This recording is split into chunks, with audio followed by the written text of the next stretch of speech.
This is the second half of the MCU's Fantastic Four First Steps character breakdown, starting with Johnny Storm, aka the Human Torch, portrayed by actor Joseph Quinn. I have to say, this portrayal of the Human Torch is definitely spot on from his comic counterpart. Definitely had the headstrong flight or fight personality. Not to mention, this version of the Human Torch definitely still had his womanizing antics, which we saw when he interacted with the Silver Surfer in his chase sequence. Not to mention the interactions that he had with his sister Susan Storm were definitely on point in the film, exactly like their comic counterparts as well. Hopefully we get to see both Susan Storm and Johnny Storm use their powers together as combination attacks, similar to what they do in the comics. Well as seeing Johnny Storm upgrade his flame control abilities. Hopefully we'll see more of that in Avengers Doomsday. Also, Johnny Storm's interactions with Ben Grimm were definitely spot on. Brotherly dynamic between those two definitely hit home.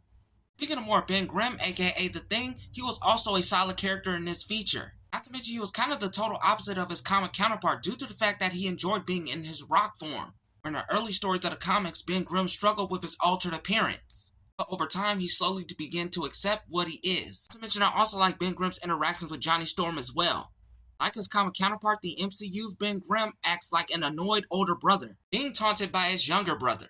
Both Ben Grimm's and Johnny Storm's interactions in the comics are extremely comical. Hopefully we'll see more expanded interactions like this in future MCU projects. Not to mention their interactions definitely play a big part in the Fantastic Four family dynamic as well. All in all, Marvel Studios definitely locked in with the Fantastic Four. What are your thoughts on both the Human Torch and the Thing's character portrayals in the MCU's Fantastic Four film?